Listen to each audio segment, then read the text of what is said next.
welcome over and a Happy New Year. This is the main event. Mark's podcast, brought to you by the Unhinged Sports Radio Network and Belly Up Sports Podcast Network. I am your first host, lifelong wrestling fan, former radio guy, and cat dad. I am Troy, and with me as always, he is the WWE Walking Wrestling Encyclopedia and the main event collector. He's the Big Show to my Kane. He's Greg. What's up, Greg? Go Blue. Well, that's getting edited out. F you. You say that me, I leave this podcast. I've already done that once this week. What the hell? All right. Well, today, I don't know why you had to start us on a sour note, but on a high note. I don't know what the hell you're talking about. Good Lord. Screw the Harbaughs. Screw both of the Harbaughs this week. But getting into something else, trying to raise things after that. With us today, it's a third man. He is DW Shugart. What's up, man? How you guys doing? So I can't are you a Buckeyes fan? Yeah, I'm Ohio born and raised. Gotcha. That had to hurt. My dad was from Michigan, so I had to the full reign. So it was I don't know. I'm kind of neutral, so it's like really like I leave it to you guys on the whole situation, being from Miami and everything. So I'm just happy we're bowl eligible. So yeah, well that'd be like me watching the Texans and the Sooners. It's like I know it's a big game. I don't really care who wins. That's how I am with California. This is a school that goes. This rivalry goes back to even beyond centuries and stuff. So it goes to the Midwest and values, I guess, the big game, I guess. So Ocean Beckler versus Woody Hayes. Yeah, well, hey, Ohio stole the rivalry started because Ohio was a state before Michigan, and we literally kicked a couple of people living in tents out of Toledo and said it's ours now, which is why Ohio isn't straight across up top. We go up into Toledo. Don't know if we won on that exchange, but either way. Nevertheless, both schools stranglehold on our country. So yep, it is what it is. Well, and something that had a strong stranglehold on the country back in 2001. What we're talking about today. You like the transition there, Greg? Indeed. Well, is pro wrestling. WCW was officially dead at this point, and this was just kind of like pouring dirt over the corpse for the main event of this show. And all in all, it was a pretty good show, not to ruin final ratings and all that stuff, but I thought it was a fairly good show, and it wasn't like a big one. It was just, it was. I will say this: if it happened nowadays, I would be there. This was in San Diego. Oh yeah. So it kind of eats me alive, but I wasn't there. But yeah, you were young, so it's you were. I still hate you for going to the '98 Royal Rumble, so we'll have to cover that someday. Yeah. Well, this one, the main event, is obviously what everybody's talking about, or the last few matches, I guess. It was like the shortest tournament of all time. It was. Bro. The Stone Cold taking on Kurt Angle for the WWF title, The Rock taking on Jericho for the now renamed World Heavyweight title, and then at the end, it's the winners of both of those matches for the first ever undisputed title, depending on what lineage you want to go with, but close enough for rock and roll.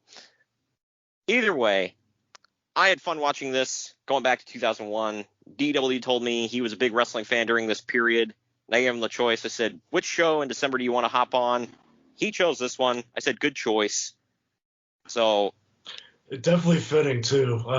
Just trying to think where I was at that time. It's kind of one of those moments of where were you and stuff. Because this is a match that, this is the pay-per-view, pretty much of Jericho, becoming that whole ascension and being the only person to say he beat The Rock and Steve Austin. And On the same night. On the same night, back to back. Like even after that, like that match with his match with The Rock, in came Austin, and like, oh boy. Oh, and like yeah. the build up and everything, like the whole main event, Vince McMahon like losing his like shit. Yeah.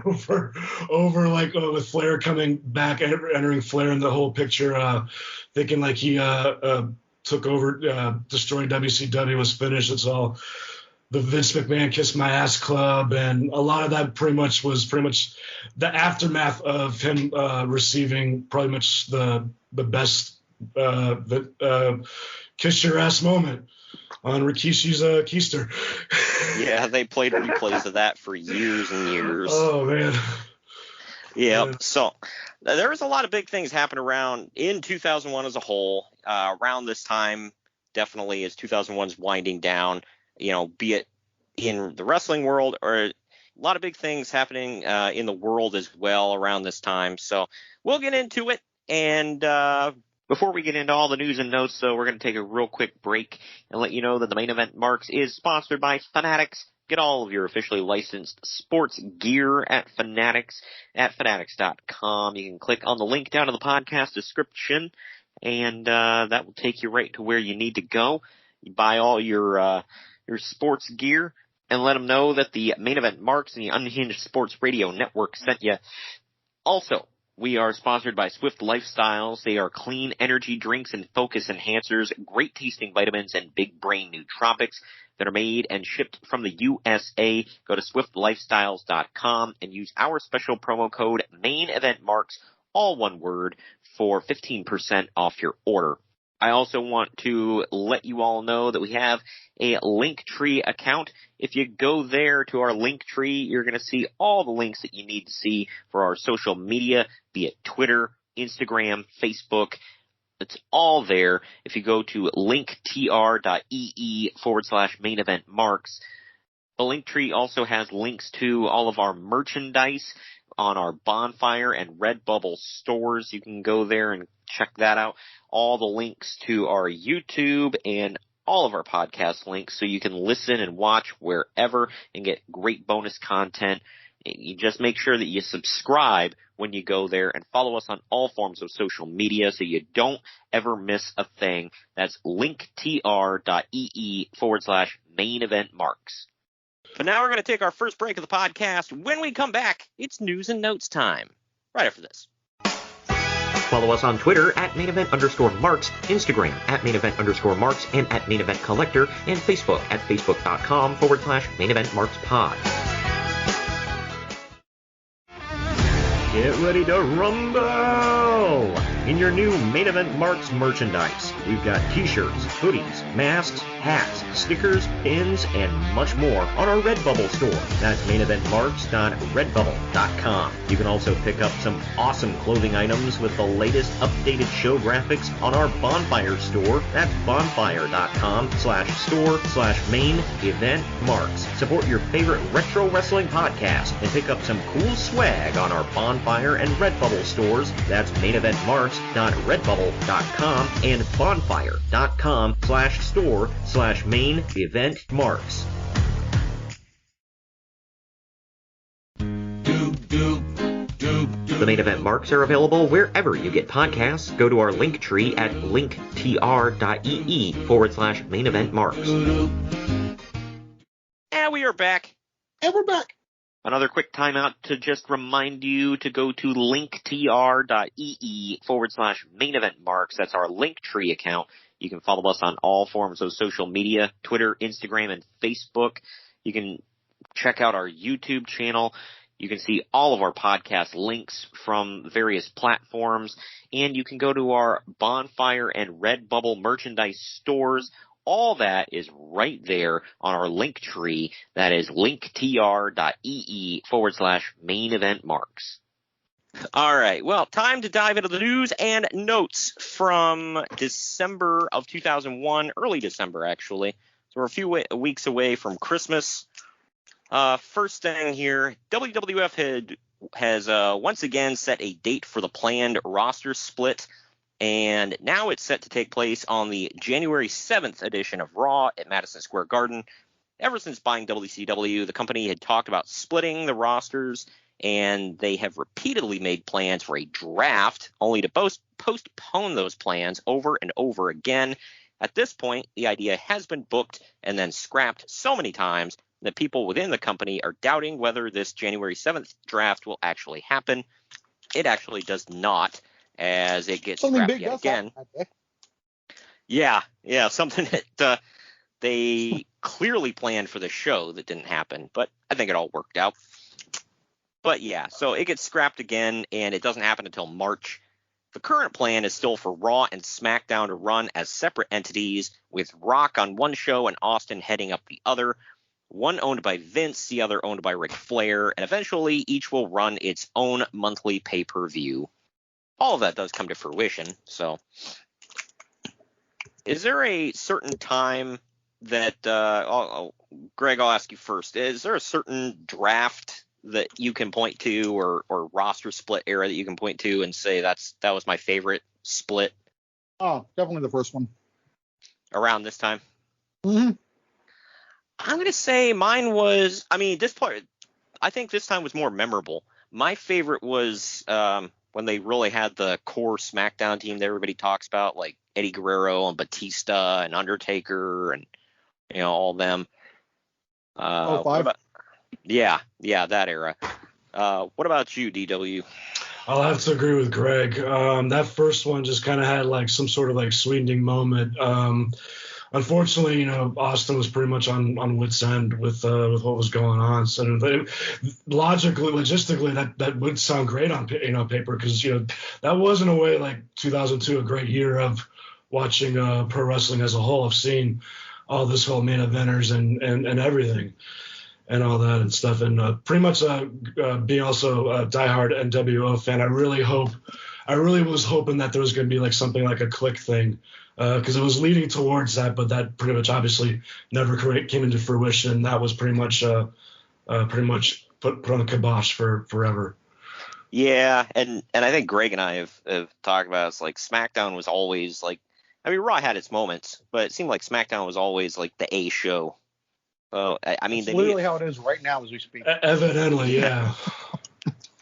Like as time would go along, I would actually agree.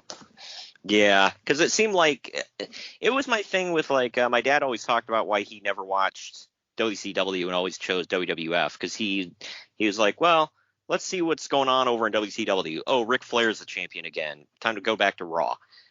Whereas with this, I was always, and it's not like it was competing on the same night, so I didn't have to choose. But it was like, what's going on in Raw? Oh, Triple H is in the main event again. Cool. Going back to SmackDown. Yeah. Or waiting until Thursday night to watch SmackDown.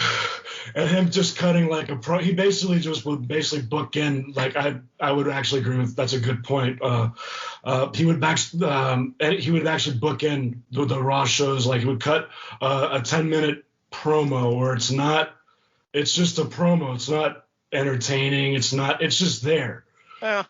And what I'm gonna do. Depending on the week it was. Yeah. Yeah. It was.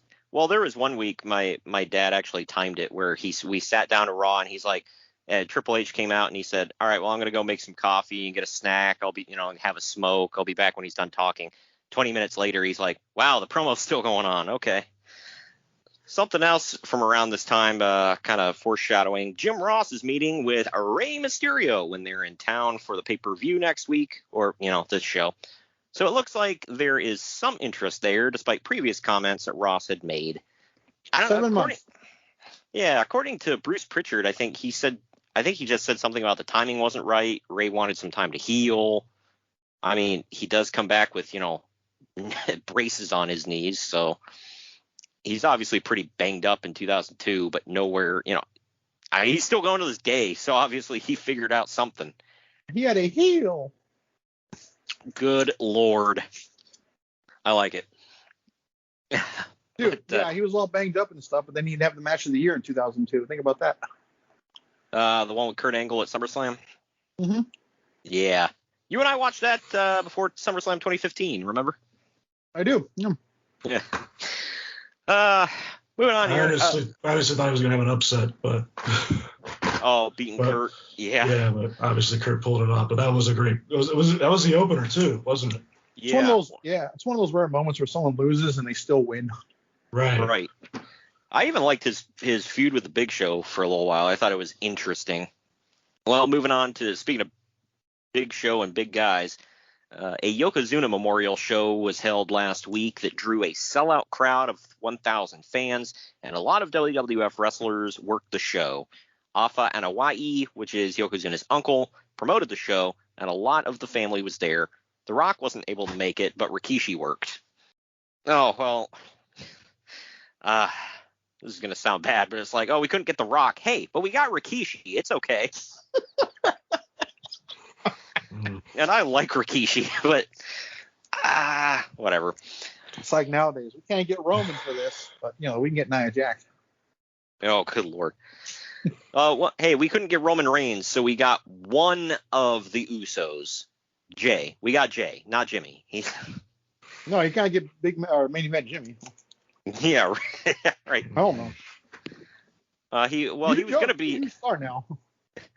Hey, Jimmy, we were going to get Jimmy, but he got pulled over on the way to the arena. Anyway. Oh, good Lord. Wow. Not me. Come on. It's been. I was trying to figure out which one has. Never mind. Yeah. It's not good. But yeah, I forgot Yokozuna died in 2001. That's another big thing. Not a good thing. I thought it was 2000 actually. Was it 2001? I know that was the memorial. The event was 2001, right? Oh God, you're gonna make me look it up, aren't you? I'm pretty sure it was 2001, but I could be wrong. Let's see. I mean, the whole memorial show now, so it had to be this year. Or something to actually take a while to actually set up the production and set up the event and have try to get some people. Yeah, okay. Well, he is correct because it was October 23rd, 2000. He died at the age of 34 in Liverpool. A whole year doing a memorial show? Where the Beatles were formed. Yeah, right. Yeah, it's weird. It took him a whole year, man. It's like, dang. You know what? And it's ironic when you see the picture that they use for Yokozuna on Wikipedia. He's wearing a tank top that says, "Life is short, play hard." Oh, yeah. That was the Reebok slogan. Yep.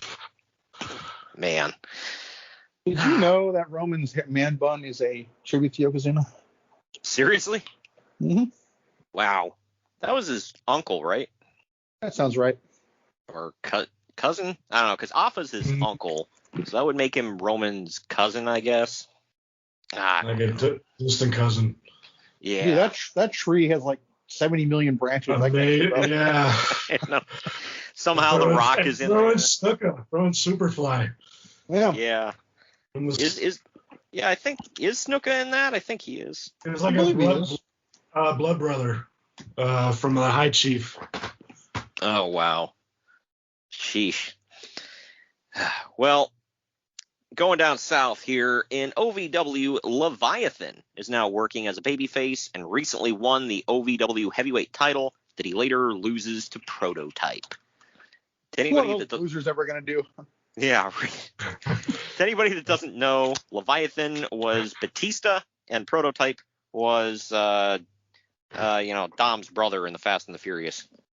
Yes, yeah.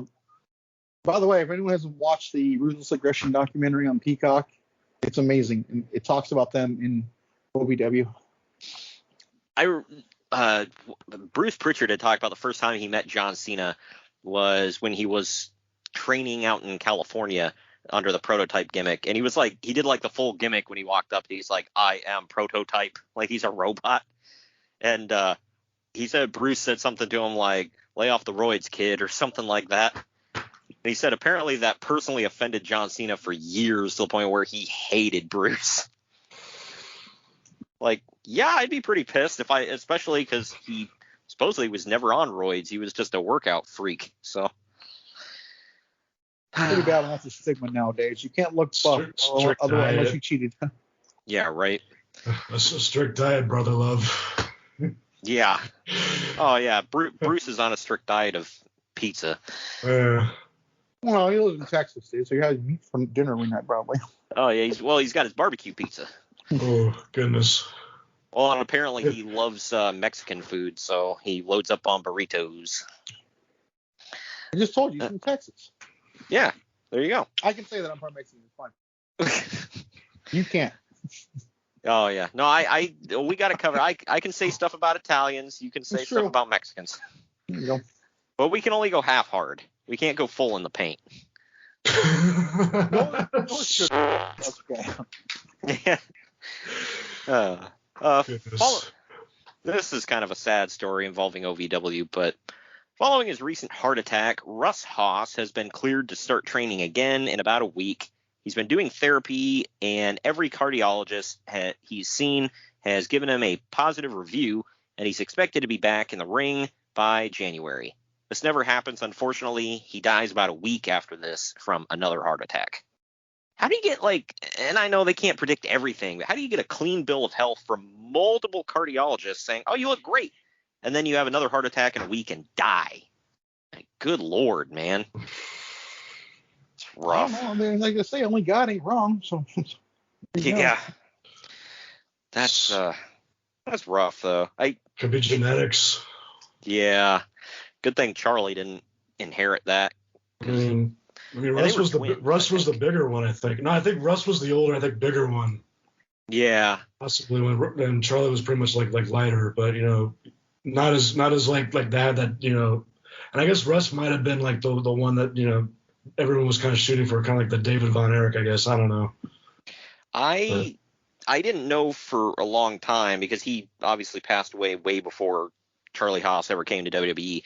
I didn't know for years why he had Russ written on his wrist tape, and then I finally found out. I was like, makes sense. It's just one of those moments. It's like, in a way, like kind of like what Charlotte's doing with after losing her brother Reed, just living that dream, so that making a dream of her own. And same thing with Charlie. Yeah, right. So, one of those greatest tag team with Shelton Benjamin, which I have Jack's figures of, by the way. Good Lord. Nice. What do you mean, good Lord? Hey, everyone's got to have a hobby. It's okay. Hey, no, I'm not laughing at that. You have no idea what my figure collection looks like. It's just he hasn't said the Jax thing in a while.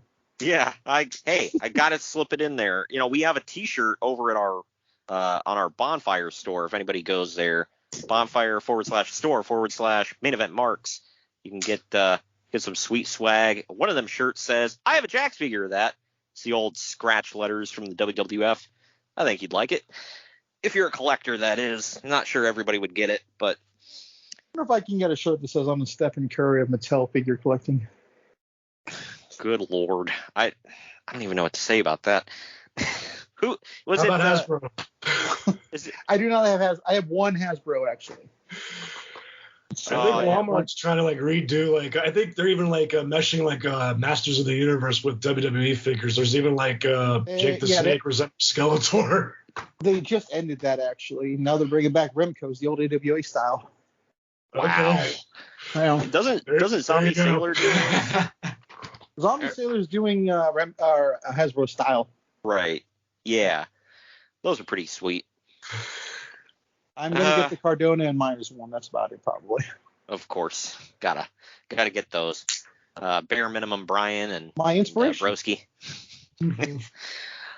Mick Foley has been appearing on the celebrity edition of Who Wants to Be a Millionaire for the last couple of weeks. On the latest episode, he was up to $125,000 to be donated to the New York police and fire departments. Time ran out, so he'll be back on the show next week to continue.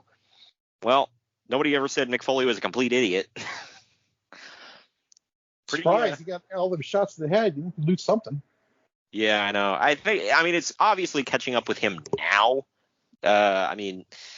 And I don't know if it's because he never used to have to follow a script or what, but his last run in WWE was kind of sad. I was like, it's cool to see you, dude, but just, I don't know. Because he would forget his lines a lot. Nostalgia thing. Yeah. And unfortunately, he had to be associated with two of the ugliest belts in WWE.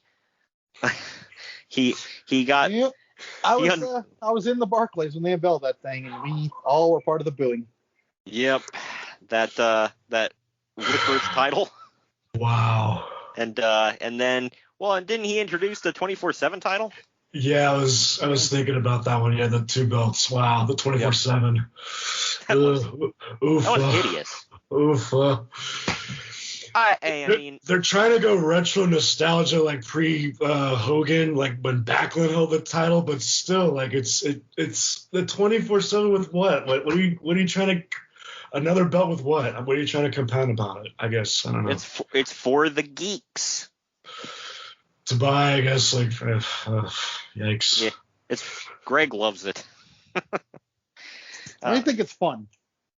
Yeah, well, it's like I said, you gotta I'm sure have I mean, I'm not too critical of stuff. I like to watch for fun. I'm not one of those. It has to be great. That's why I watch it. Well, I understand. Well, you know who they're not gonna do, who they have no plans for when they're running after the 24/7 title, or if they want to do a fun. Dana Brooke currently holds it, so something's going on for her. Yeah, hey, as long as it gets her TV time, I guess. Yeah, that's what I'm dying for. More of that. Hey, I like the look. Anyway, or as I like to watch. Either way. I get crap for not losing my crap for her and Liv Morgan. Everyone's like, "Oh, you should love them." I'm like, no. I think everyone else doesn't make me do it. I think Liv is a good wrestler, but Dana's not great. Speaking of somebody who wasn't that great, at least in the ring, Chyna appeared on the latest Celebrity Fear Factor, and it ended up being the highest rated episode in the history of the show. I wonder if this was Joe Rogan on that show? Yeah, he was the host. I was about to say he was the host during this era.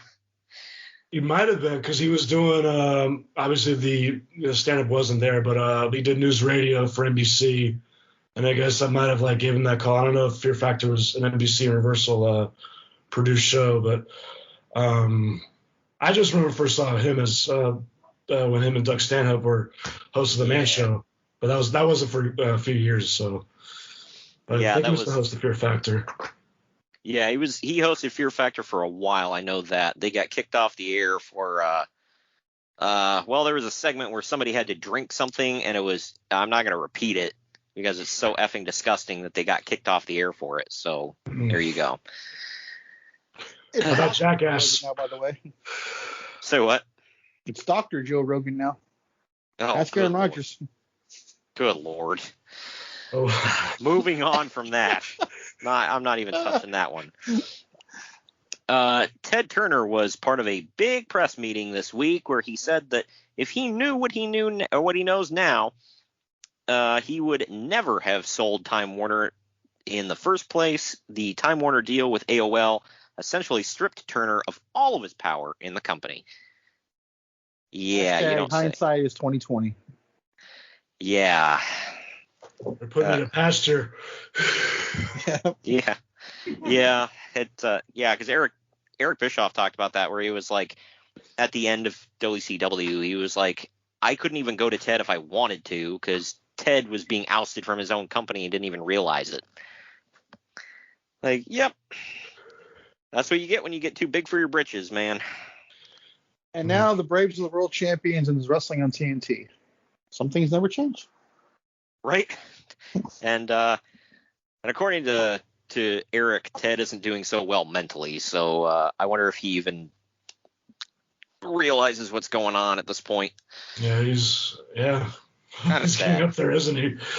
Yeah, I guess I don't know if he's got Alzheimer's or dementia or something like that, but yeah, Eric said he's not all there anymore. Kind of sad. Jane Fonda? Well, she's never been all there, but that moving on from that too. Get into I don't this. know what the hell that means, so I'll whatever. They were married. Just I know punt that. It. Yeah, no, just let's just punt it. Right. These next stories are something that's like, wow, I didn't realize there was so much news from this little freaking organization. But Scott Steiner worked his first match since WCW folded, appearing in Birmingham, England for WWA. Steiner attacked Conan and Brian Christopher, which led to Commissioner Bret Hart coming out and putting Steiner in the main event in a triple threat against Jeff Jarrett and Road Dogg. Word is that Steiner... That's, okay. That's a hell of a main event.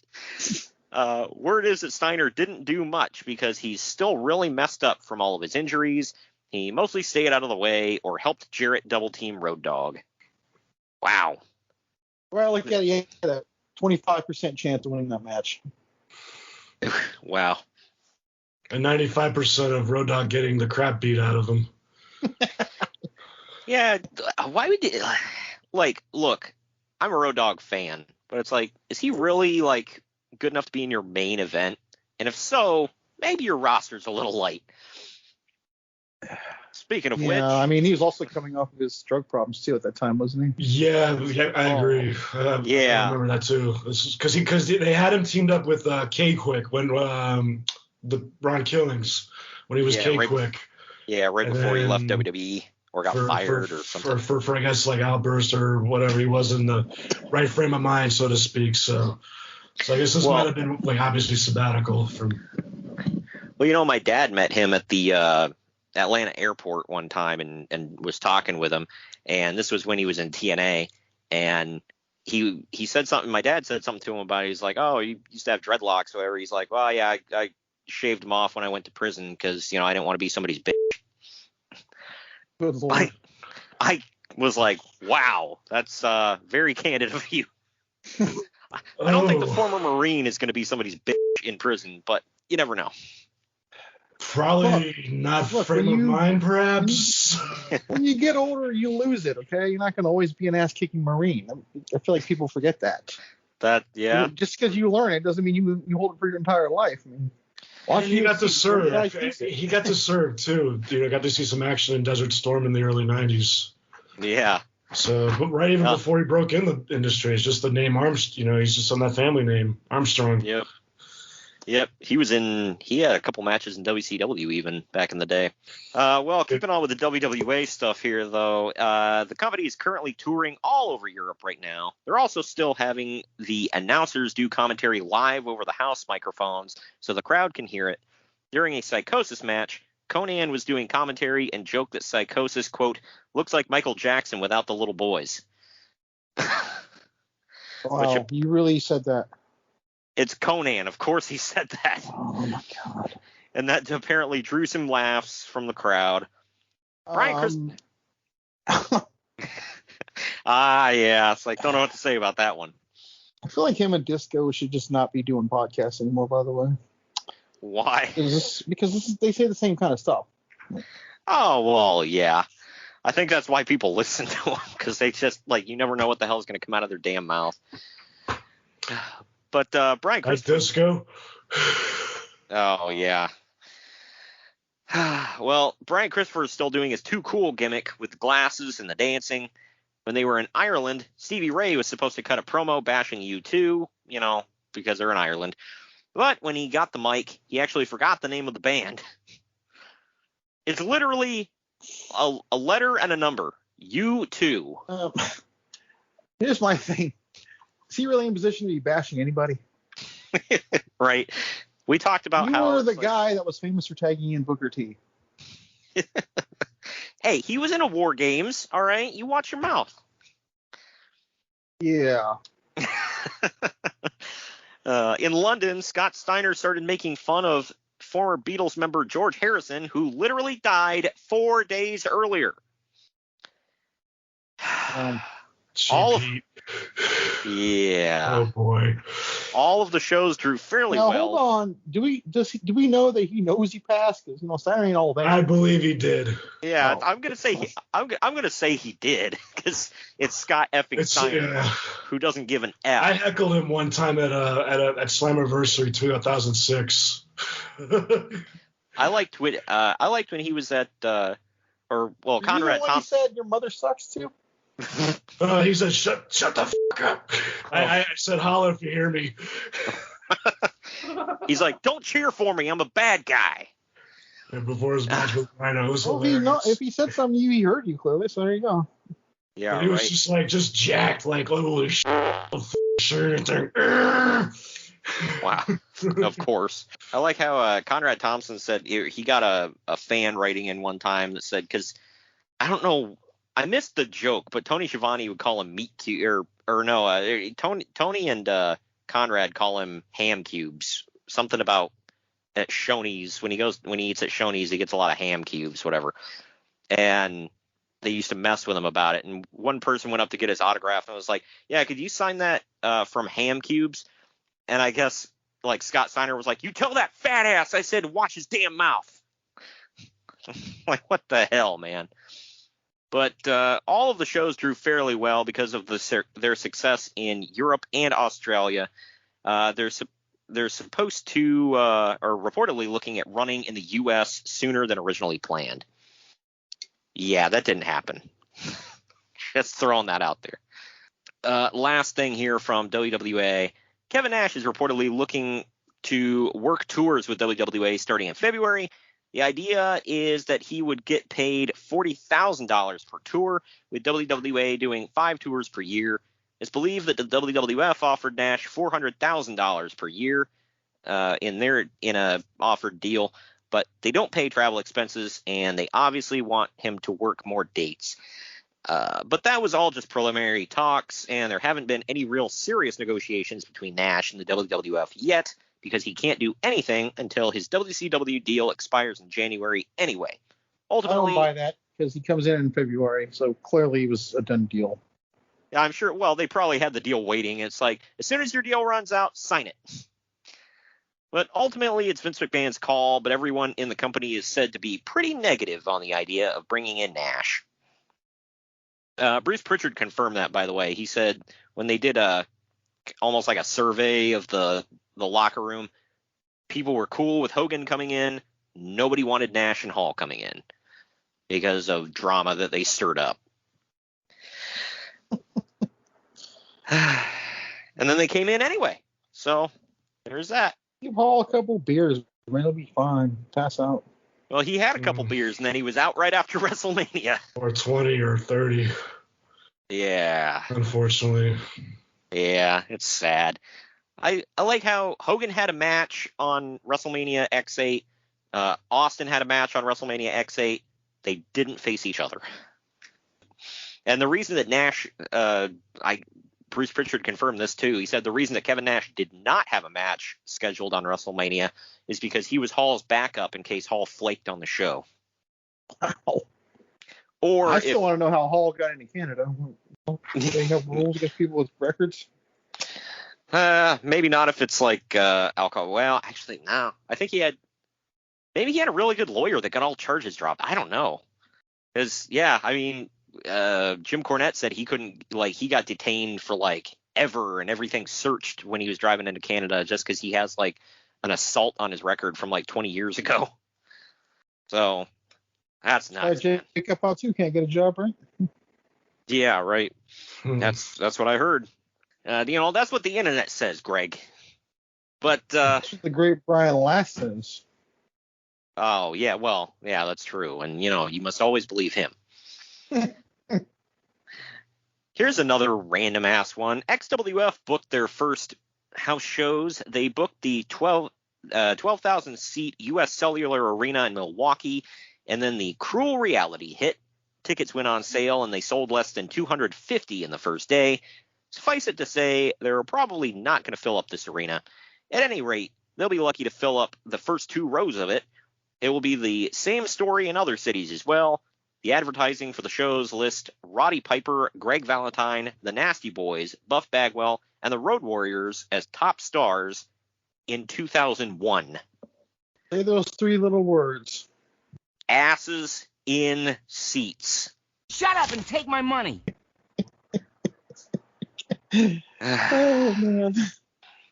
That, I don't know, man. That one's just, all right. Yeah, Look, this one. I mean, at this point, right now, that nostalgia will sell. It was still too fresh back then to sell, in my opinion. Yeah. And as long as they're not wrestling today, I mean, they might still pay to see them wrestle. I don't know. But, yeah, XWF has had interest in both Jeff Jarrett and especially Road Dogg, oh, well, he's the one I'm shooting for. The talks with Jarrett fell through, but they still may come together down the line.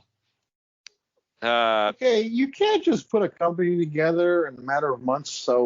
And we're 6 months away from TNA launching. So, yeah, that's just my guess. Right. Yeah. Well, as for Road Dogg, I concur. Yeah. So that's probably why he didn't go. Right. Something's on the horizon. Yeah. Well, as for Road Dogg, they really wanted him, but there's still issues with him. On top of his well-known drug issues, which got him fired from the WWF, he has also developed a reputation in recent months for no-showing indie events that he was booked for. Not totally shocked there. I mean, we kind of touched on it earlier, so let's see. Roddy Piper was on Who was the other guy in 3 Live Crew with him in Killings? I always forget. Conan? With 3 Live Crew, yeah, Conan, Killings, and Road Dogg, 3 Live Crew. Yeah. They would form that. But he'd be back on TV in a couple months. Yeah, right. So, I don't know. Anyway, in regards to Jerry Lawler's recent return to the WWF, he was offered a 3-year contract by both the WWF and XWF. And in fact, the XWF's offer was for more money. But Lawler decided to play it safe on the assumption that the WWF will still be around in 3 years, whereas the XWF might not be. I think that might have paid off. Remind me, I don't know if you remember, because Wrestling with Regret did a YouTube video on this where he was reviewing, I think it was XWF, where Hogan and the Nasty Boys were there, and they never got on TV. They put out a video though, or a DVD where they were like, the whole DVD was just them talking about, man, if only we had had another chance, or if only we could have gotten on TV, if only we had more money. That was like the whole DVD was just them talking about that. I feel like they sold the library to WWE because some of those matches were on Hogan's DVDs. Really? Mm-hmm. Wow. Well, at least they made some of their money back. I don't know. But Roddy Piper was on the Man Cow radio show. What could go wrong there? And he trashed the WWF. We had a match at Mayhem, now in the archives, by the way. Yeah, exactly. Just go back and check that out. But he was trashing the WWF. He said that the WWF isn't wrestling, and he criticized the Vince McMahon Kiss My Ass Club angle that they've got going. He said that wrestlers in the WWF are afraid to stand up for themselves and refuse to participate in humiliating angles. He also claimed that Rena Mero was fired because she refused to take her shirt off at a show. That's actually not true. She quit the company. She wasn't fired. But in her latest sexual harassment lawsuit, she did claim that she had been asked to take her top off at a show, and she refused. Good Lord. I am going to ask, though, it's like, okay, so what was the difference at that show? Because she did it before, thinking that, all this is real, by the way. Just the shock jock believing a diva. Yep. Whatever. Howard Stern light. Yeah, exactly. Well, what I really want to know is, where's Turd? I was thinking about that. Yeah, Turd. Oh God. And Al Roker. I feel like he made that as a metaphor for his own show.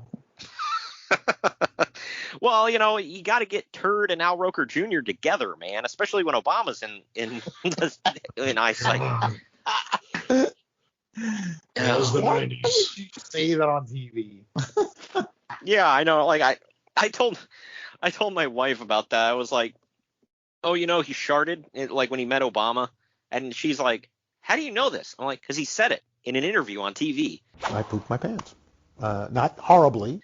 And she was like, why would he say this? I'm like, I don't know. Because he's weird. I got to the restroom of the press room, threw out the underwear, and just went commando. What's going on in your neck of the woods? Yeah. here's what's going on in your neck of the woods. And while you're watching the weather report go by, I have to go change myself. I'll be back. All right. Anyway, this one is a little more sad nowadays because of everything going on. But, well, RF Video, the company who sold all of ECW's old videos, is getting into the wrestling promotion game. They're holding a show in February at the Murphy Rec Center in Philadelphia. The promotion will be called Ring of Honor. They're planning to bring in hot indie stars like the American Dragon, Spanky, and Low Key, as well as Eddie Guerrero. And there you go. Ring of Honor was born. I'm going to assume they didn't get Eddie Guerrero because he's WWE bound in 4 months. No, he did pop up at a couple. I think he was at one. I think he finished his dates before coming while he was back in WWE. I think he even came to a Ring of Honor show as the Intercontinental Champion in one of his last shows. Oh wow! I know he was at IWA Mid-South, which regrettably is run by or was run by Ian Rotten. But yeah, how's that regrettable? Well, I mean, you so just shut up, move on. let's just say. Let's see. I forgot he was passed away. I don't. No. I can talk crap about Ian. He's still alive. Axel's the one who passed away. Okay, I stand corrected. Okay. Yeah, so there you go. No, Ian Rotten got fired from a Taco Bell for having AIDS and not telling anybody about it. So there you go. Oof.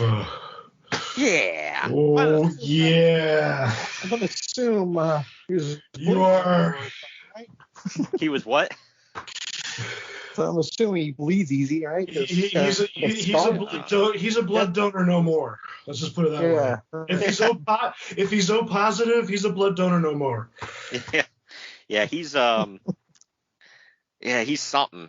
Somebody was talking about, it's like he wanted to do a Taipei death match so bad, and nobody brought glass to the arena because that's not a normal thing you bring to an arena. So they got the glass microwave plate from the backstage area, smashed it up, and then used that. Why would people pay to see this crap? No freaking clue. He's the reason why it's incredibly hard to book wrestling in Kentucky now. It's because apparently he had one of his deathmatch freak shows down there. The athletic commission called him in when he bled all over a ton of people, and they were like, what the hell is going on? And apparently he went off on the commission, basically cutting a wrestling promo on him. And they were like, yeah, your booker's license is revoked, and we're going to crack down on anybody booking wrestling here in Kentucky. So he went over the river and ruined crap over in Indiana. So good for him. Anyway, last couple stories we got. Bring on the scarecrow. Last couple of stories we got here. A 16-year-old in Florida is in stable condition after a backyard wrestling stunt goes awry. Wow, how ironic. I didn't even plan this. They poured rubbing alcohol on him and set him on fire. The match was being taped on the video, and you can see that the kid doesn't want to do it, and he even tries to call a timeout and stop it midway through, but they ended up doing the stunt to him anyway. Another teenager who lit the fire is facing possible criminal charges. Look, I did some stupid stuff as a kid. Lighting me or my friends on fire was not one of them. I did accidentally light a garbage can on fire when I learned how to burn stuff with magnifying glass, but that was a complete accident. That's probably the worst I've ever done. And it wasn't a human. I did set a little fire to a carpet one time. It was small enough where I literally stomped it right out. And that was by accident as well. But I wrote the alphabet on the wall. You what? I wrote the alphabet on the wall when I was early as I can remember. Well, now that can be passed on as educational, though. Right. Well, like my mom always thought when I was real young and I would draw on the walls sometimes, she'd be like, I'm really pissed off, but these are good drawings. So kudos on that. I saw a white canvas. Yeah, right. Exactly. Last story here, going into the show. The advertisement for the entire Vengeance show is all built around Triple H. Posters and commercials with him were made and sent out months ago, back when they thought that he would be back by now, but he wasn't. Triple H was never. Yeah. Triple H was never mentioned on the show, although there was some debate about that. Many in the company felt that he should at least make an appearance, since he was all over the promotional material for it, and there was concern that they would be criticized for false advertising. But ultimately, Vince decided against it, and now it's expected that Triple H will return to TV sometime next month, and his first match will be at the Royal Rumble. So, that happens. As far as the false advertising goes, there was no false advertising really, other than the pay-per-view commercials, because they never said on Raw or SmackDown he was coming back ever. Right. So the false advertising is all on pay-per-view commercials, which back then you really only saw on pay-per-view at the end of an event. Like maybe somebody was watching UFC or a boxing thing and they saw that.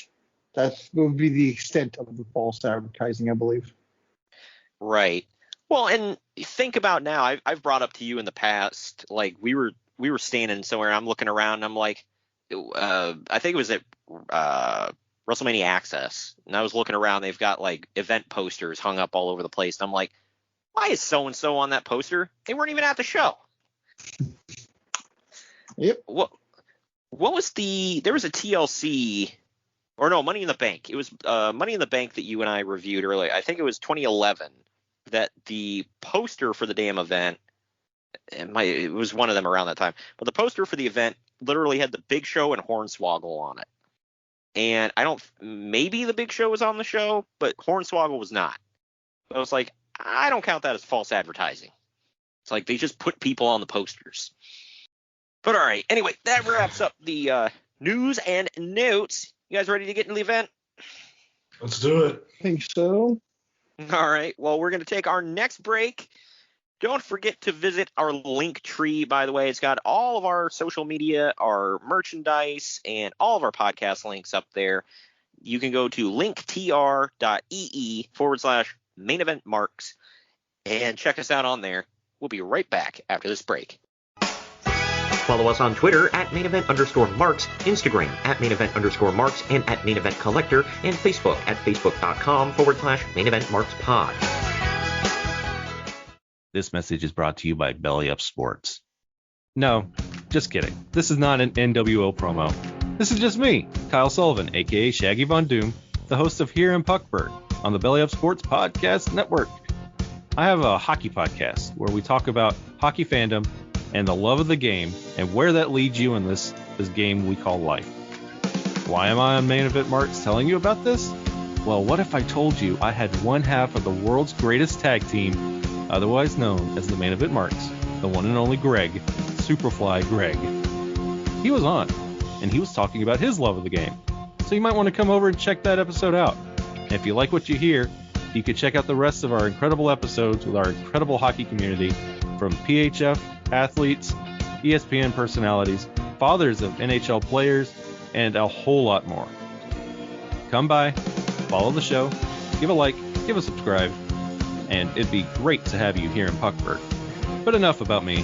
Let's get back to what you're really here for, the Main Event Marks, because they are the cream of the crop. Oh yeah. The Main Event Marks are available wherever you get podcasts. Go to our link tree at linktr.ee/main event marks. All right, we're back. We're back. WWF Vengeance 2001 from December 9th, 2001. It took place at the San Diego Sports Arena in San Diego, California. Total attendance 11,800. Pay-per-view buy rate was 0.78, which amounted to 307,000 buys. Did you order this one, Greg? Statute limitations. No, I didn't. My buddy had it on the scrambler. Seems to be a running thing here. What about you, DW? Let me just save you the time, okay? Up until Survivor Series 02, that's how I was able to watch them all at my buddy's house. Survivor Series 02 is the first one I ordered in my current home now. So. Nice. You order this one, DW? I went to the Hooters restaurant in downtown Orlando. Nice. And I got a good buzz watching it. Hey, a certain listener of ours would appreciate going to Hooters. Just for the wings. But of course, yeah, it's like reading Playboy for the articles. Indeed. We get an awesome sepia-tone video of classy Freddie Blassie sitting down in a room to watch old world title match clips play from the black and white era to the NWA to the WWF, WWF, or WWF, excuse me, WWF and WCW. Peer Gynt Suite number 1 plays while things are going on in the room around Blassie. Finally, a woman kisses him, and the promo ends. We then go into the arena where Sinner by Drowning Pool opens us up, and JR tells us that tonight is all about crowning the first ever Undisputed World Champion. I like how 3 songs from that album got used in the span of a couple of months. Yeah, right. And I like the fact that they didn't edit this out. It's kind of like, was it? Someone told. I think I read somewhere that they bought the rights to the entire album. Wow. Well, was it? It was another show that you and I reviewed. Was it Unforgiven or something else that we reviewed that they used Seether and they kept the song in? I can't remember which show that was. I know they used that for Bad Blood 04. I don't know if we did that one or not though. Nah, I can't remember. You and I had reviewed one show. You said Seether. SummerSlam 05. Did we review that one? I don't remember. I know they used that song. They also used it for an Elimination Chamber in 2010, I think. Okay, yeah. I can't remember what Seether song off the top of my head, but yeah. Yeah, anyway, Vince McMahon now comes to the ring and says that no one could ever make him kiss anyone's ass. He says that on SmackDown, after Stone Cold showed up on the Titantron beating up Kurt Angle, he threatened to beat up Vince if he left the ring. Then 50% WWF owner Ric Flair said that if any WWF superstars interfered in the next segment, they'd be suspended. The Rock then shoved Vince's face into Rikishi's ass crack. Vince said... It's a real sentence. It is. Vince then said the crowd laughed at him, but he who laughs last laughs loudest. Ric Flair then comes out now onto the stage and tells Vince that he hopes that tonight is the last we've seen of him. And we get... Just guaranteeing we have it. Right. But then we get this opening match. It is Scotty 2 Hotty and the Hip Hop Hippo, Albert. They're taking on Test and Christian. Sorry, why are you scoffing at that? Oh, I forgot. Yeah, that's right up there with Sweet Tea and awesomeness. What was it with Vince? And he was like, God dang it, he's big, beefy, and hairy. Let's make him dance. That's what he's into. Well, it's okay if you're into that sort of thing, I guess. Yeah. Wow. But anyways, they're taking on Test and Christian in just shy of 6.5 minutes. When Christian tries to hit the unprettier on Scotty, Albert grabs him for the Baldo Bomb and the pinfall win. Uncle Dave gave this a 1.25 stars. I gave it 2 stars. Greg, you first. What do you give it? Gets the deuce. Yeah, I was falling decent. asleep during it. I didn't think it was terrible, but it wasn't great either. It was average. What say you, DW? It was a good opener. Everybody got their moves in and stuff, but like you said, it was just there. Scotty hit the worm. They were trying to push. They're trying to push Albert, for something, and it's just like this was what was it the hip hop hoppy or hip hop hippo and shit. So yeah, they couldn't figure out what the hell to do with him because he's going to be an X Factor here real soon, isn't he? Or would that already pass? That already happened. Okay. Yeah, so they can figure out what the hell to do with him. In about a year, he becomes the A-Train. Oh, what? That quickly? Yeah, literally a year from this event. Yeah, wow. The shave your back chance, we're back. I have Jack's figure of him. There you go. I don't think they've ever made a Mattel of him, so. Yeah, I would get it. I would believe that. Oh, well, I have a Mattel figure of Tensai. Sweet. Yeah. But it's unfortunately people just recognize him as Albert, or just like, man, because that was a good look, but unfortunately, Yeah, I know. He takes a mask. He takes a mask off. Is like, oh, it's Albert. Okay. And he's dancing with Brodus Clay. Yep. Backstage, Jonathan Coachman money. Good Lord.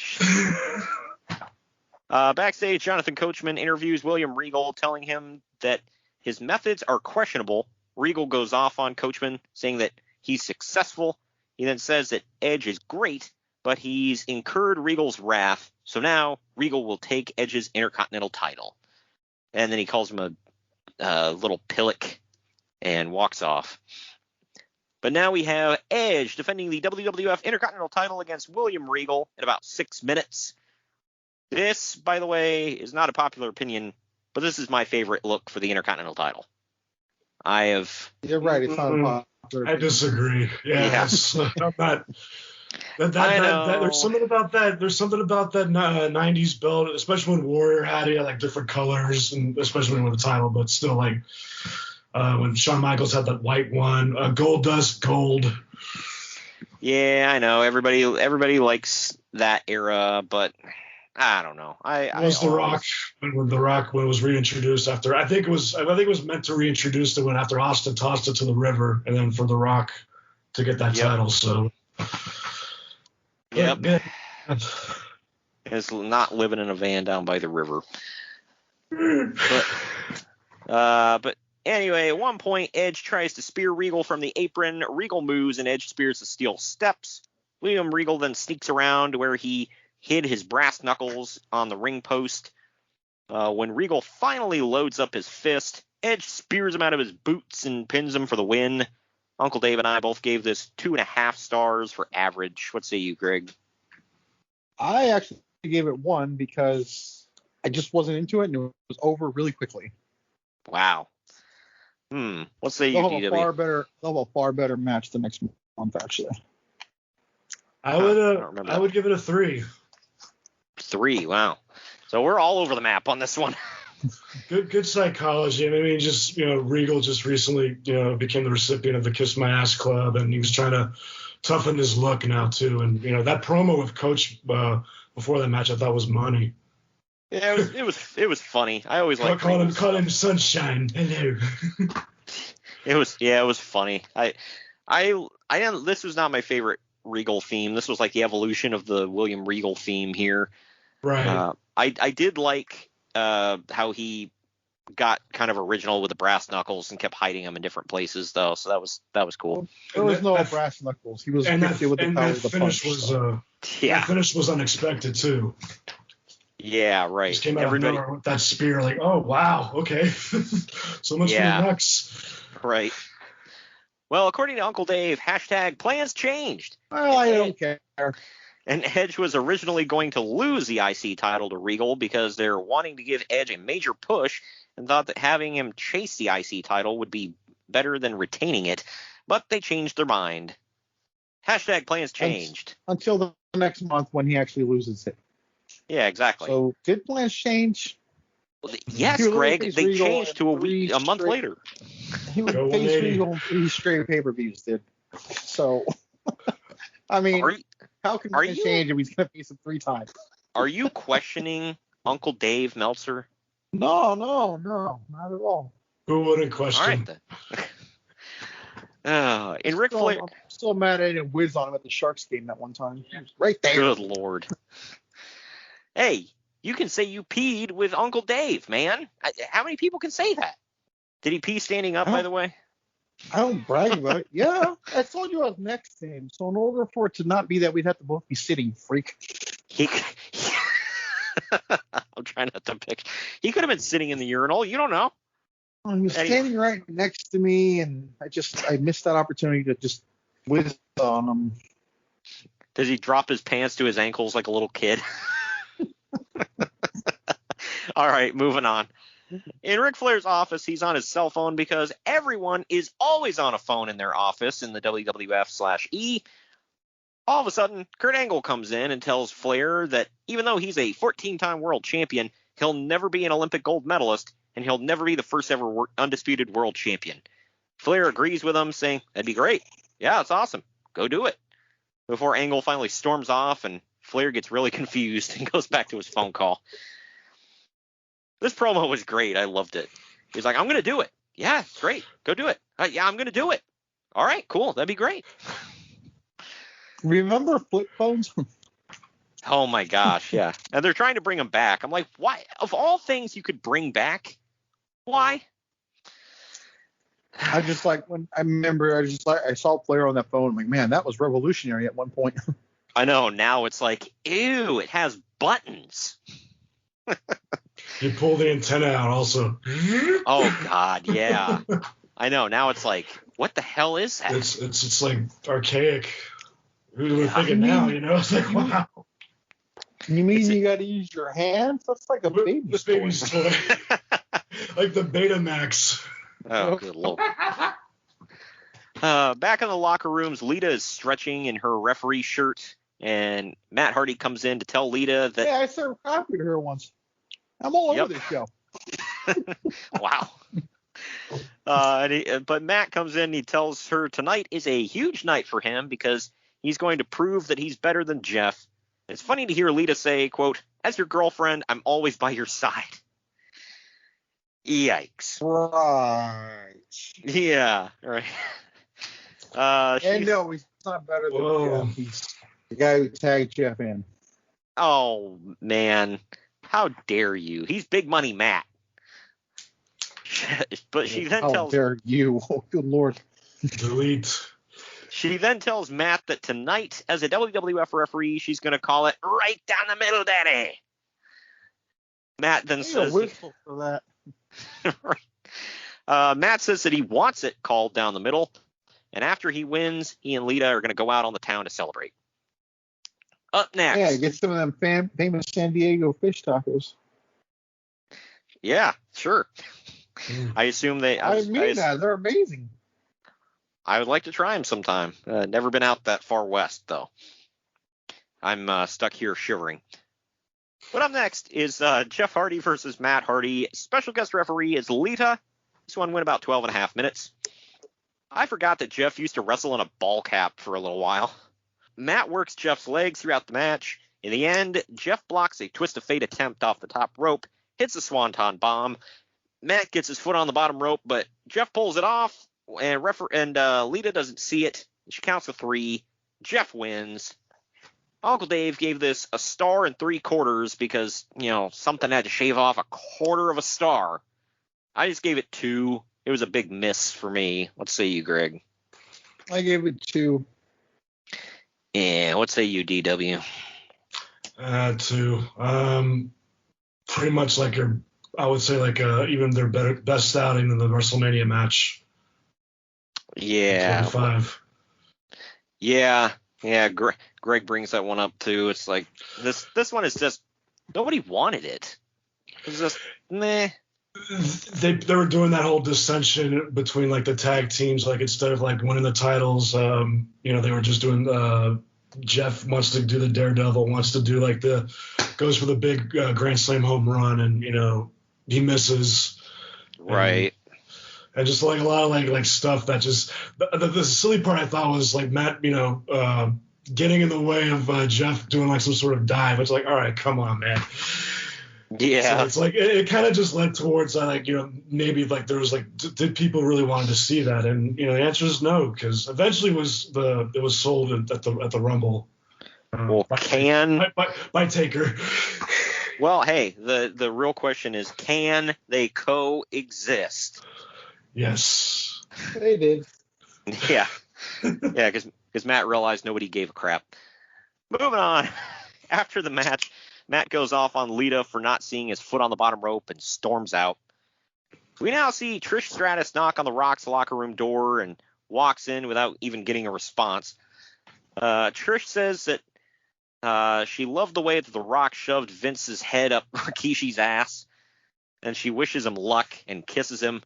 The Rock then tells her that the only thing he's concentrating on tonight is becoming the Undisputed Champion. However, after tonight, there will be plenty of time for Trish to smell what the Rock is cooking. I assume it's strudel. But all right, up next, we got the Dudley Boys, Bubba Ray and Devon Dudley, defending the WWF World Tag Team titles. Oh, they also have Stacy Keibler in their corner. But they're defending against Big Show and Kane. I believe this is the first time they tried this experiment. Went just shy of 7 minutes. Roll was she looking, by the way. I know, right? I was like, wait a minute, there's a match going on? I have Jack's figures of this Kane and this Big Show. Big Show has the short hair and a double strap singlet. So I don't think he kept that for very long. At one point, Stacy gets in the ring to try to fire up the Dudleys. Big Show pantses her and bends her over his knee and then spanks her. Yeah. Heck, stuff that could not fly in 2021. Not at all. Later, Kane accidentally hits the Big Show with a flying clothesline off the top. Big Show then later accidentally runs into Kane. In the end, Bubba Ray removes the top turnbuckle pad, and the Dudleys hit Big Show with a double flapjack into the steel for a pinfall win. Uncle Dave gave it a 1/4 of a star. I gave it 2. I thought it was okay. What say you? This match sucked, dude. I gave it 1. So I gives it a 1/4. It's like, that's it? Really? Therefore, it was a match. That's like getting points on the SATs for putting your name on the paper. What say you, DW? I'll be nice. I'll give it a 2. I mean, it was good. I mean, it wasn't for what it was there, but unfortunately, like, wow, like just Meltzer just on every match so far. Yeah, he did. I don't think he cared for this one too much. Well, except for this next match, which we'll get into. But before that, we go backstage. But we go backstage where, yeah. But we go backstage where Lita is apologizing to Matt, but Matt packs his bags and storms out of the locker room in a huff. I wonder if that's how he left his hat. Never mind. Anyway, moving on. Good Lord. This whole thing would be dropped in like a day or 2. Yeah, right. Hardy's like, back together. Undertaker. Well, because you know why, Greg? Because brothers gotta hug. I love you. Had to get it in, man. His shoes are Italian. But worth more than your life. But up next, we got Rob Van Dam defending the hardcore title in a hardcore match against The Undertaker. Those words left my mouth. It's about 11 minutes long. These two brawl through the crowd, beating each other down. RVD even dives off of an elevated level onto Undertaker. #dive. On the stage, The Undertaker ducks a spinning back kick, goozles RVD, and chokeslams him off the stage and through tables beside the stage. Undertaker then pins him for the win. Uncle Dave and I both gave this trace stars. What say you, Greg? Because it was a hardcore match, and because they didn't overdo it, I actually said it was 4. Wow. All right. I thought it was fantastic, especially the way it ended. Oh yeah, that was awesome. I loved all the fighting on the stage. What say you? Yeah, I mean, for a hardcore match, it's 4, I think. Yeah, it was pretty damn good. What say you, DW?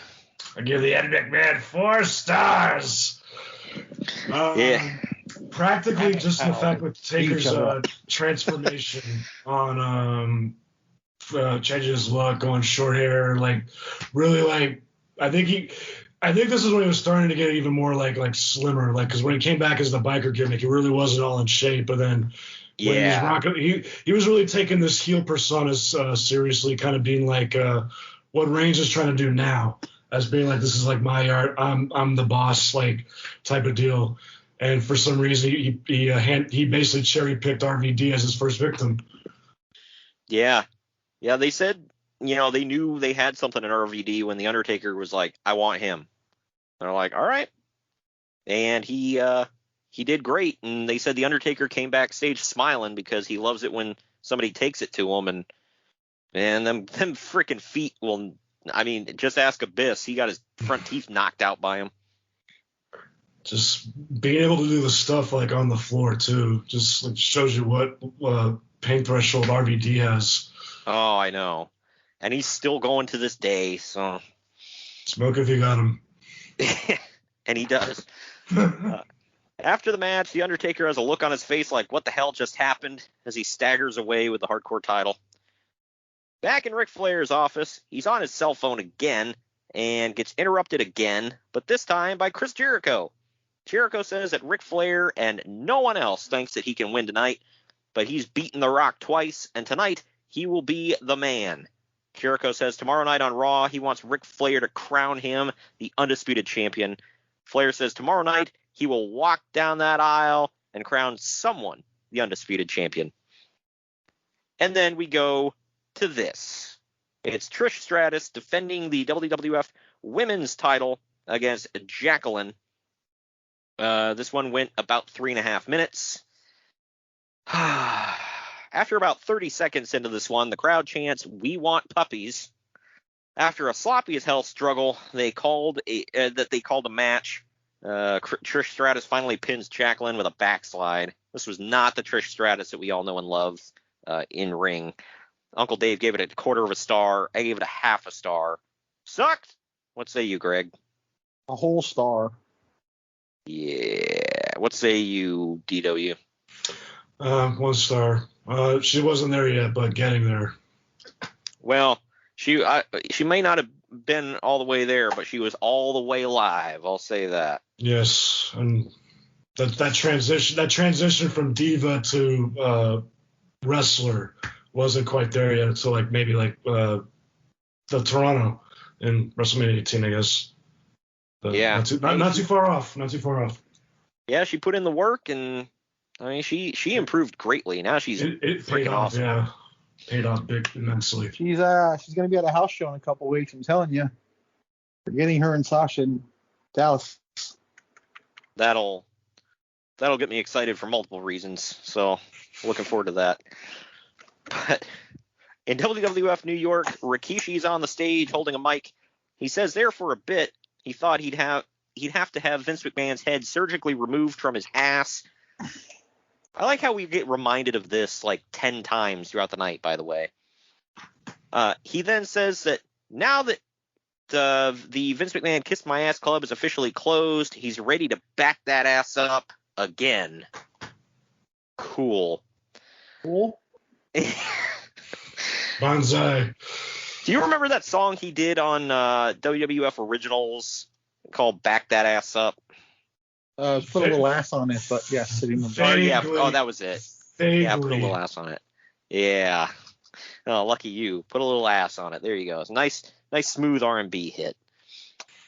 Anyway, we now go. Smooth R&B. Yeah, I know. This is funny. But we now get Stone Cold Steve Austin defending the WWF World title against Kurt Angle in about 15 minutes. Stone Cold's freshly face again. Kurt Angle's freshly heel again. I love the singlet that Kurt's wearing, by the way, where it looks like a red singlet's ripping off, and under it is like a striped singlet. But Kurt works the leg a lot during this one. He even does a figure 4 around the ring post, a la Bret Hart at one point. Kurt honestly dominates the majority of this match.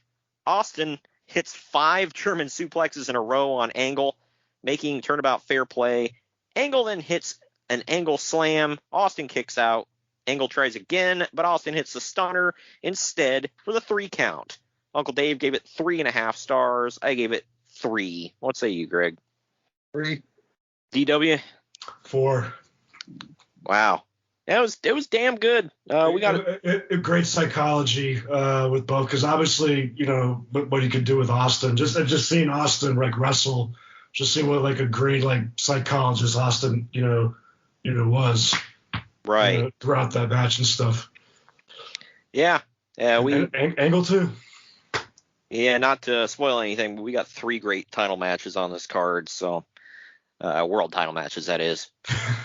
We now go into the locker room of Trish Stratus, who is wearing nothing but a towel and putting on lip gloss. Test literally kicks in the door and says that he's going to make her the luckiest woman on earth by giving her a congratulations kiss. He talks about how strong and good looking he is, and Trish laughs at him. He gets offended and asks, "What are you, one of those chicks where you're just a tease?" He then asks if she's going to rat on him and try to get him fired, reminding her that he won immunity on SmackDown, so he can't be fired for a whole year. Trish then goes off. Oh, is it Survivor? Okay, that's Survivor Series. Trish then goes off on him and shoves Test out of her locker room. Was he attempting sexual assault? Like, I'm not touching that. What the hell was going on here? Yikes. Yeah. Well, let's take our second to last break. When we come back, because these last two matches are tied together, so we'll just cover them cover them both at once.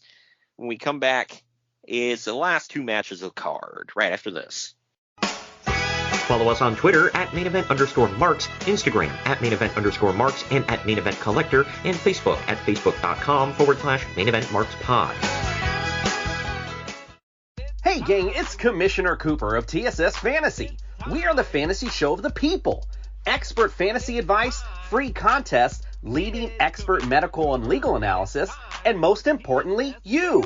Interact with us on all social media platforms or check us out at tssfantasy.com. You can hear us on Spotify, Apple and Google Podcasts, iHeartRadio, and many more. Check out the fun today and be a part of the most interactive fantasy show around. TSS Fantasy, the fantasy show of the people. Hello everyone, my name is Ryan McCarthy and I'm the host of the No Credentials Required podcast. Start your work week with the Monday Drop-In, where I talk about the sports beat in the Capital District, also known as the Mighty 518, as well as Metro New York sports from an upstate point of view. I also give a life lesson from a weekly sports story, so you might learn something from that. I also have a midweek podcast where I interview different sports personalities and talk about a wide array of topics. Take a listen and subscribe on your preferred podcast app, including Apple Podcasts, Spotify, Spreaker, Google Podcasts, Amazon Music, and iHeartRadio. Also check out our social media channels on Twitter and Instagram, BellyUpNCR, and Facebook.com/BellyUpSportsNCR. We're a part of the Belly Up Sports Podcast Network in association with Godzilla Media. No credentials required, where you don't need a press pass to talk sports.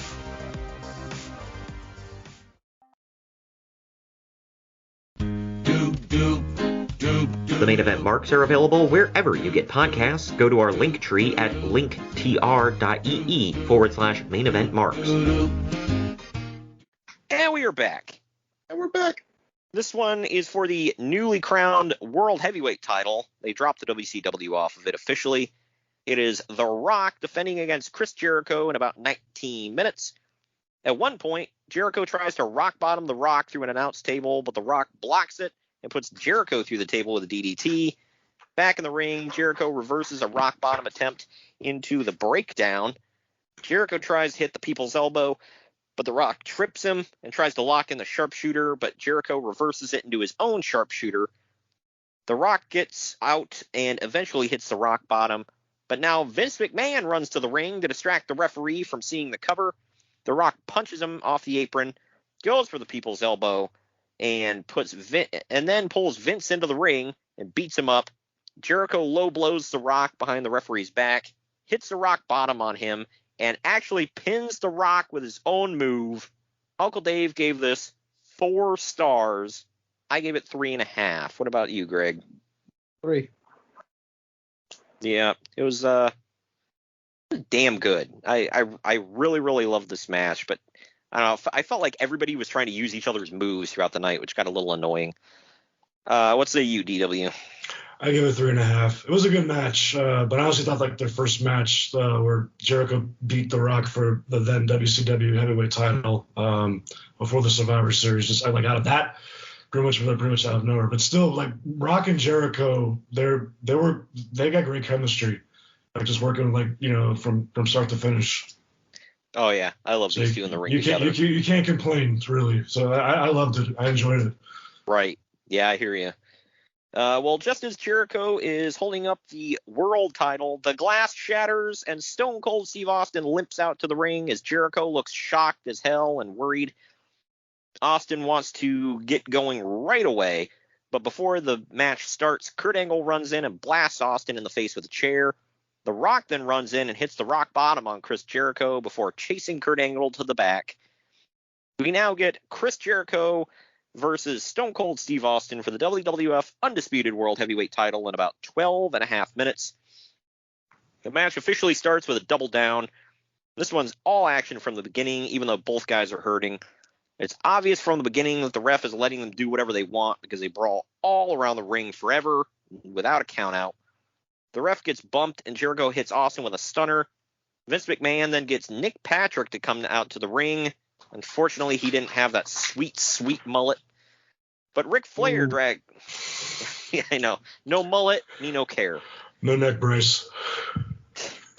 But Ric Flair drags Patrick out of the ring and knocks him out.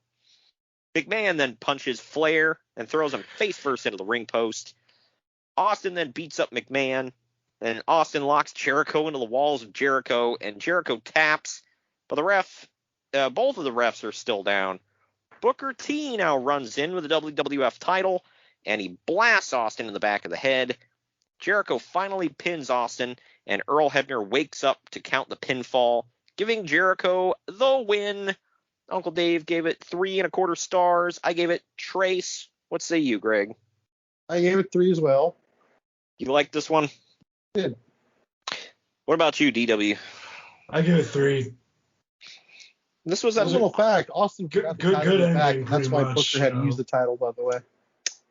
Wait, he forgot the title, you said? Yeah, and that's why Booker had to bring it out and hit him with it. I was wondering about that. I was like, why does he not have the title? You know, the title that's on the effing line. Right I was wondering about that. Yeah, and then next thing I know, I see Booker running through the crowd with it, and I'm like, why does he have the title? It's like, did Booker steal it? Like, what's going on? But after the match, Vince McMahon backs his way onto the stage and laughs out loud for a long time while Chris Jericho poses on the ramp with the WWF World title and World Heavyweight title. Confetti drops from the ceiling as we hear whistling of pyro, but we don't see any. This ends the show. And it's going to take us into our final break. When we come back, we're going to do final ratings and tell you what's to come next week right after this. Follow us on Twitter at @mainevent_marks, Instagram at @mainevent_marks, and at @maineventcollector, and Facebook at facebook.com/main-event-marks-pod. Good morning, good afternoon, good evening, and good night. My name is Thomas, and what's your name? I'm Alan. Yeah. We're brothers. That's right. Yeah. Same mother and father. Your room was... we shared a room. Shared a room. We shared a room. Thought I knew your face. Yeah, we go way back, mate. Yeah. We should do a podcast then. We have. We do a podcast. We do a podcast. What's it called? The Broadcast. Yeah, that was planned. Yeah. Well. What do we do? Well, we cover all different things in the world of pop culture. We're talking about comic books, we're talking about professional wrestling, and we're talking about movies. Go back and watch classic retro wrestling events, the likes of WWE, WCW, and if you do like that, you can check us out on Apple iTunes, also on Podbean, Anchor, and on Podknife. Also check us out on Twitter at The Broadcast. That's BROKAST. Nearly stuffed up the ending. Yeah, it's all right. Good on you. Yeah. Instagram also at The Broadcast Podcast. Remember, we don't spell it with a C. We spell it with a K. Sorry, mate. Take it easy. The Main Event Marks are available wherever you get podcasts. Go to our link tree at linktr.ee/main event marks. And we're back. Final time today. Final ratings time. Internet Movie Database gives this 7.3 out of 10. CageMatch.net gave it 8.05 out of 10. I gave it an 8 out of 10 for a B. What about you, Greg? C+. What do you say, DW?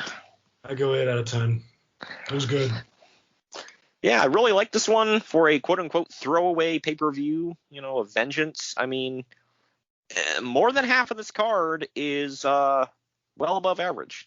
So the other half is like, whatever. But you can skip that stuff if you really want to. The end of the show is great. So go check that out.